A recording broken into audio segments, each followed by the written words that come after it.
Сиздин бетиңизди таанылгыс кылып өзгөртүп сала ала турган 4 продукт. Эмне жесең ошосуң. Баарыбыз эле бул сөздү толтура жолу угуп келсек керек. Бир таттуу токош же бир бокал шарап ичерден мурда бул нерсе сиздин келбетиңизге кандай таасир эте алары тууралуу ойлонуңуз. Бүгүнкү чыгарылышыбызда биз сиздерге күзгүдөн өз келбетиңизге карап туруп эле кандай тамактан баш тартууңуз керек экенин айтып беребиз. 4. Шараптуу жүз. Күзгүдөн өз келбетиңизге кунт коюп карап чыгыңыз дагы төмөнкүлөргө көңүл буруңуз. Мурдуңуздун кайкысындагы билинип калган тактар же бырыштар, шишип калган көздөр, көзүңүздүн алдындагы майда барат бырыштар, бетиңиздин кургап бырышып калуусу, кеңейип кеткен поралар, жүзүңүздүн кызарып калуусу жана ооздун айланасындагы пайда болгон чуңкур мимикалык бырыштар. Эгерде сиз ушул белгилерди байкап калган болсоңуз, анда сиздин жүзүңүз шараптуу жүз болуп саналат. Себеби шараптын курамында көп сандаган шекерден сырткары териңизди кургатып жибере турган пестицид жана сульфиттер бар. Сиздин организмиңиз суусуз калат, боорго күч келет, тамак сиңирүү бузулат, ал эми териңиз кургап, кызарып кетет дагы назик жумшактыгын жоготот. Алкоголдук ичимдиктерди нормадан ашыкча ичүү сиздин ичегилериңиздин дисбактериозуна жана башка ооруларга алып келүүсү мүмкүн. Эгерде сиз бирөөсү дээрлик 15-20 жылдан бери алкоголдук ичимдик ичип келген жана бирөөсү дени сак жашоо образын сүрүп келген эки кишини салыштыра турган болсоңуз, сиз дароо эле алардын жүзүнөн анык эле байкалган айырмачылыкты байкай аласыз. Биринчи варианттагы адамдын бети бырыштар менен капталып жана организми кургап кеткен болот. Экинчи варианттагы адам болсо биринчиге салыштырмалуу бир тоо эле жаш көрүнүп турат. Эң өкүнүчтүүсү, эгерде сиздин териңиз коллагенден арылып калган болсо, анда аны кайра калыбына келтирүү мүмкүн болбой каларын билиңиз. Бул учурда эмне кылуу керек? Жок дегенде 3 жумага болсо дагы алкоголдук ичимдиктерди ичпей туруңуз. Бул нерсе териңиздин нормага келип алуусуна өбөлгө түзөт. Андан кийин 20-80 эрежесин колдонуңуз. Бул нерсе сиз 20% учур үчүн 1 же 2 бокал гана шарап иче аласыз дегенди түшүндүрөт. Калган 80%-ында болсо алкоголдон такыр баш тартууңуз кажет болот. 3. Сүттүү жүз. Балким сизди алдыда айта турган көйгөй тынчсыздандырып жүргөн болбосун. Шишип калган көздүн сурмасы, көзүңүздүн алды шишип, карарып калуусу, бетиңизге бат-баттан эле безеткилердин чыга берүүсү, бетиңиздин шалбырап калуусу, ээлиңиздеги безеткилер. Эгерде сиз ушул белгилерди байкаган болсоңуз, демек сиздин жүзүңүз сүттүү жүз болот. Бул көйгөй жада калса, сиз күн сайын литрлеп сүт ичпеген болсоңуз деле сизди тынчсыздандыруусу мүмкүн. Кофеге кошулган сүт же балмуздактын дагы бир порциясы жада калса сиздин лактозага чыдамдуулугуңуз жогору болгон күндө да сиздин бетиңизге олуттуу проблемаларды жаратып коюусу мүмкүн. Жаш өткөн сайын лактозалардын иштелип чыгуусуна жооптуу болгон энзимдердин саны азая баштайт. Бул нерсе өз кезегинде денедеги жана беттеги безеткилердин пайда болуусуна себепкер болот.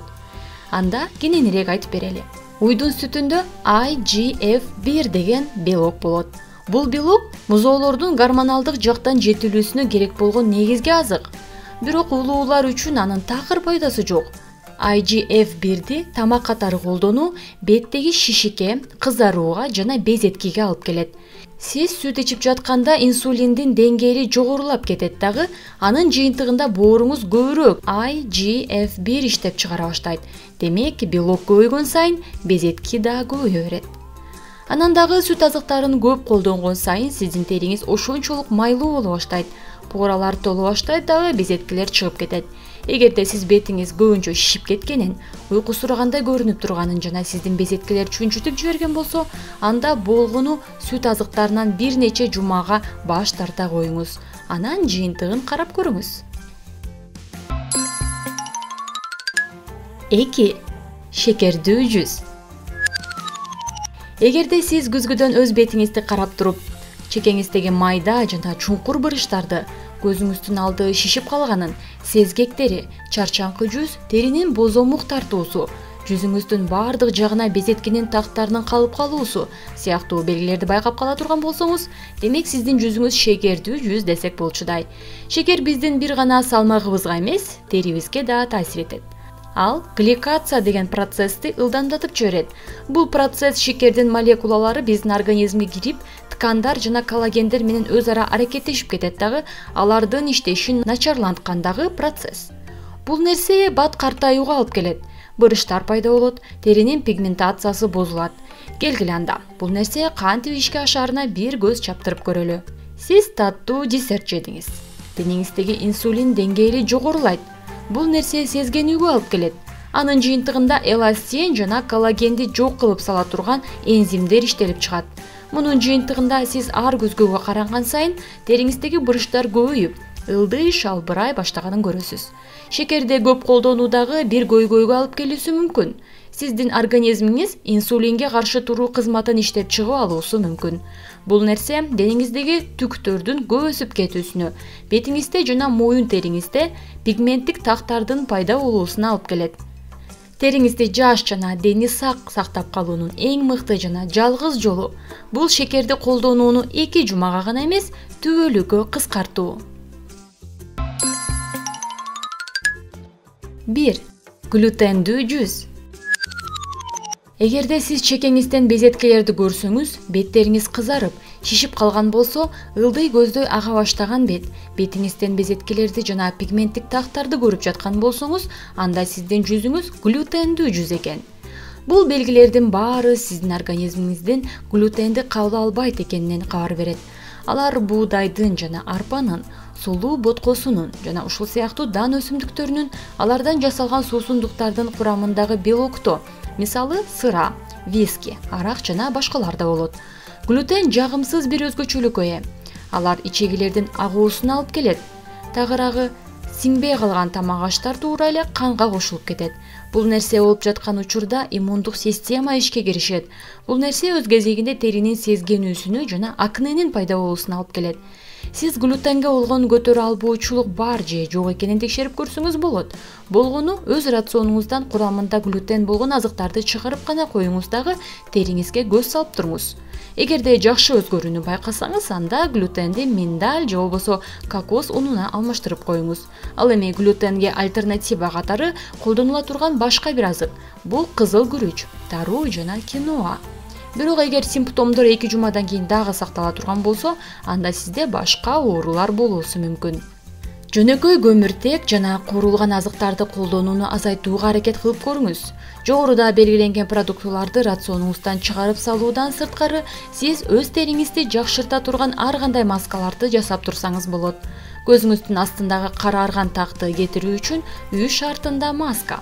Сизге орто көлөмдөгү бир картошка, алгачкы сыгымдагы зайтун майы, 1 аш кашык бал керектелет. Рецепти болсо төмөнкүдөй. Алгач картошканы тазалап, кыргычтан өткөрүп алыңыз.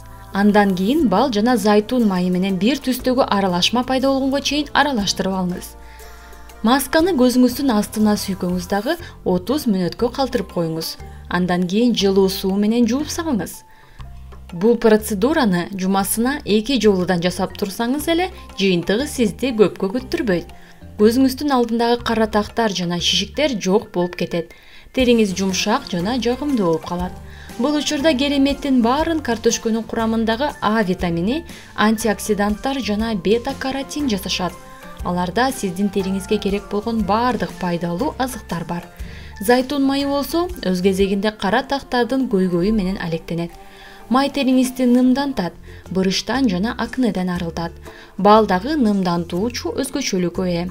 Андан сырткары ал териңизди азыктандырат жана тазалайт. Дал ошол үчүн бул ингредиенттердин айкалышуусу аябай эффективдүү. Акнени дарылоо үчүн үй шартында маска. Сизге 2 аш кашык бал жана 1 чай кашык майдаланган корица керектелет. Рецепти төмөнкүдөй. Бул 2 ингредиенттерди бир түстөгү аралашмага айланганча аралаштырыңыз. Эгерде ал аябай эле кою болуп калса, бир аз бал кошуп койсоңуз болот. Бетиңизди ным тампон менен сүртүп салыңыз дагы, масканы бетиңизге сүйкөңүз. Эң аз дегенде 15 мүнөткө калтырып коюңуз. Бир аз муздак суу менен жууп салгандан кийин лимон ширесин сыйпап коюңуз. Ага суу кошуп алсаңыз болот, же болбосо 2ге 1 пропорция кылып, алманын уксусун кошуп кое аласыз. Мындай масканы күн сайын же 2 күндө бир жасап турсаңыз болот. Ошондо сиздин көйгөйүңүз акырындык менен жоголо берерин байкай баштайсыз. Биз жогоруда балдын пайдасы тууралуу кеп салдык. Таң калыштуу, бирок корица дагы айрым пайдалуу касиеттерге ээ. Алма уксусу дагы териңиздин пораларын тазалап, теринин өлгөн клеткаларынан арылтат. Дал ушул сыяктуу пайдалуу видеолорду биздин каналыбыздан байма-бай көрүп турсаңыз болот. Ал эми сиз териңиздеги көйгөйлөрүңүз менен кантип күрөшүүдөсүз? Комментарийге калтырганды унутпаңыз, дагы видеону досторуңуз менен бөлүшүп коюңуз. Каналыбызга жазылыңыз, дагы Lights Media менен бир толкунда болуңуз.